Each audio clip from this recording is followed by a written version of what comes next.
Assalamualaikum warahmatullahi wabarakatuh. Halo adik-adik, apa kabar kalian hari ini? Saya harap tetap sehat dan selalu ceria.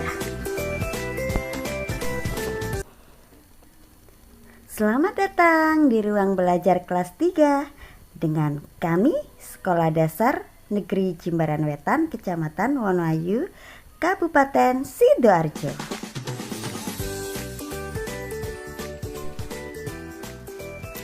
Seperti biasanya, sebelum kita mulai belajar, kita berdoa dulu ya adik-adik, agar ilmu kita lebih bermanfaat.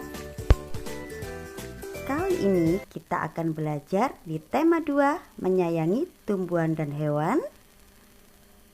Subtema 2, manfaat hewan bagi kehidupan manusia di pembelajaran kedua.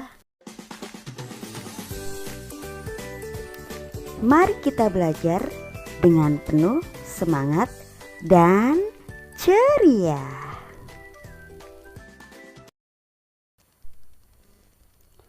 Benny dan teman-temannya belajar di dalam kelas. Semua murid di kelas mendengarkan dongeng. Edo sedang membacakan dongeng di depan kelas. Dongeng tersebut berjudul Kisah Semut dan Merpati. Teman lainnya menyimak dongeng yang dibacakan. Apa kalian tahu, dahulu burung merpati bertugas sebagai pengantar pesan? Nah, kita akan mendengarkan cerita yang dibacakan oleh Edo. Judul dongeng tersebut adalah Kisah Semut dan Merpati, pengarang anonim. Anonim itu tidak diketahui pengarangnya. Pada suatu hari, ada seekor semut yang sedang berjalan-jalan mencari makan di pinggir sungai. Seperti biasa, dia berjalan dengan riang dan karena kurang hati-hati, tiba-tiba ia terjatuh ke dalam sungai. Arus sungai menghanyutkannya. Semut itu timbul tenggelam dan kelelahan. Ia berusaha untuk menepi, tetapi tidak berhasil. Seekor burung merpati kebetulan bertengger di ranting pohon yang melintas di atas sungai, melihat semut yang hampir tenggelam dan merasa iba. Burung merpati itu memetik daun dan menjatuhkannya di dekat semut. Semut merayap naik ke atas daun. Akhirnya, ia berhasil menyelamatkan dirinya dengan bantuan daun tersebut dan mendarat di tepi sungai. Tidak lama kemudian, sang semut melihat seekor pemburu burung sedang mengendap-endap berusaha mendekati burung merpati yang telah menolongnya tadi. Semut menyadari bahaya yang membayangi merpati yang baik tersebut. Ia segera berlari, mendekati pemburu dan menggigit kaki sang pemburu. Pemburu itu kesakitan dan terkejut. Ia mengibaskan ranting yang tadinya akan digunakan untuk menangkap burung. Burung merpati menyadari keberadaan pemburu yang sibuk mengibas-ngibaskan ranting. Akhirnya, sang burung pun terbang menyelamatkan diri. Nah, adik-adik, kita tahu bahwa tokoh dalam dongeng tersebut adalah semut dan burung merpati. Bagaimana dengan sifat masing-masing tokoh tersebut? Nah, dari cerita tersebut kita tahu bahwa burung merpati itu baik hati. Dia suka menolong. Begitupun juga semut. Ia membalas kebaikan si burung merpati dengan kebaikan pula. Pelajaran apa yang kamu dapatkan dari dongeng Kisah Semut dan Merpati? Nah, ayo, pelajaran apa ya kira-kira yang bisa kita ambil? Misalkan, kita harus saling tolong-menolong. Kita harus membalas kebaikan dengan kebaikan juga. Dari paragraf berapa kamu menemukan pelajaran dongeng Kisah Semut dan Merpati? Nah, dari paragraf berapa kira-kira adik-adik? Kalau dari dongeng yang sudah kita simak tadi, ada pada paragraf 3 dan 4 ya, Dek.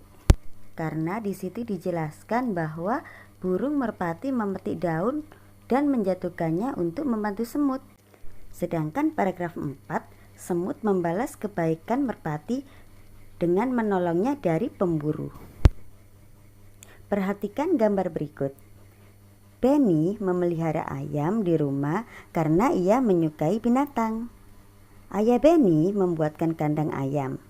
Setiap hari Benny memberi makan dan minum kepada ayam-ayam tersebut. Ayam-ayamnya sudah ada yang bertelur. Benny bertugas mengumpulkan telur-telur itu. Ayah Benny juga menyukai binatang. Ia memelihara burung beo. Burung beo ayah bisa bicara. Ayah juga orang yang lucu. Ia mengajari burung beo kata-kata lucu. Ayah dan Benny sering tertawa mendengarnya. Kadang-kadang Benny suka menggoda burung beo ayah.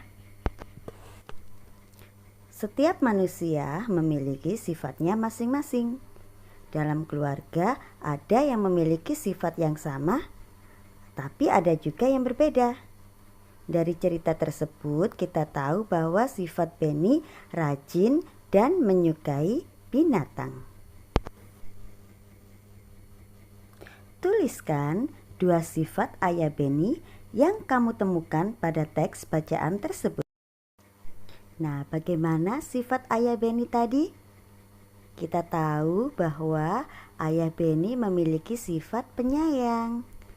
Ayah Benny juga humoris, lucu, dan juga sayang kepada Benny. Buktinya apa ya kira-kira? Buktinya Benny dibantu dibuatkan kandang ayam. Lalu bagaimana dengan sifat Benny? Temukan 2 sifat Benny pada teks tersebut. Benny juga penyayang. Ia merawat ayam-ayamnya dengan baik. Benny juga menyayangi ayahnya. Nah, itu tadi sifat dari Benny dan ayahnya. Edo paling jago kalau diminta menirukan gerak dan ekspresi wajah seseorang. Edo tahu kalau Benny menyayangi binatang. Ia suka menirukan tingkah laku dan ekspresi Benny saat mengelus-ngelus ayamnya. Kegiatan menirukan gerak dan ekspresi wajah seseorang disebut pantomim. Jadi, pantomim itu adalah gerakan menirukan ekspresi manusia tanpa mengeluarkan suara. Nah, kalian bisa bermain pantomim bersama dengan teman-teman kalian. Coba suruh teman kalian menebak ekspresi dari wajah kalian. Pernahkah kalian melihat kelinci atau katak yang melompat? Cara kelinci dan katak bergerak dengan meloncat. Kita akan melakukan gerak meloncat dalam permainan loncat tali. 2 orang temanmu memutar tali dan mulailah meloncat saat tali berputar ke bawah. Jadi, meloncat sendiri adalah gerak melompat pada 1 titik. Gerak tersebut bisa masuk pada kategori gerak non-lokomotor, yaitu gerak tidak berpindah tempat. Ini adalah contoh gerakan meloncat. Kaki lurus dan lengan menggantung di depan tubuh. Posisi tubuh jongkok dengan jarak 2 kaki cukup lebar dan posisi dada tegak. Sebelum meloncat, pastikan jari antara 2 kaki cukup lebar. Tubuh meleset ke udara dengan tangan terbuka ke atas. Loncatlah ke udara sementara tangan terbuka ke atas. Lalu mendarat dengan kaki depan dan lutut menekuk. Nah, perhatikan di sini, ini adalah contoh dari melompat dengan tali. Kalau misalkan kalian punya ya tali ini di rumah, coba praktekkan dengan teman-temanmu. Ajak teman kalian bermain lompat tali. Karena lompat tali ini juga termasuk olahraga yang bisa menguatkan otot kaki kita. Coba praktekkan di rumah ya, agar tubuh kita sehat dan kaki kita menjadi kuat. Demikianlah tadi pembelajaran dari saya. Tematik kelas 3, tema 2, menyayangi tumbuhan dan hewan. Di subtema 2, manfaat hewan bagi kehidupan manusia, pembelajaran 2. Semoga pembelajaran kali ini bermanfaat bagi kalian semuanya. Terima kasih. Assalamualaikum warahmatullahi wabarakatuh.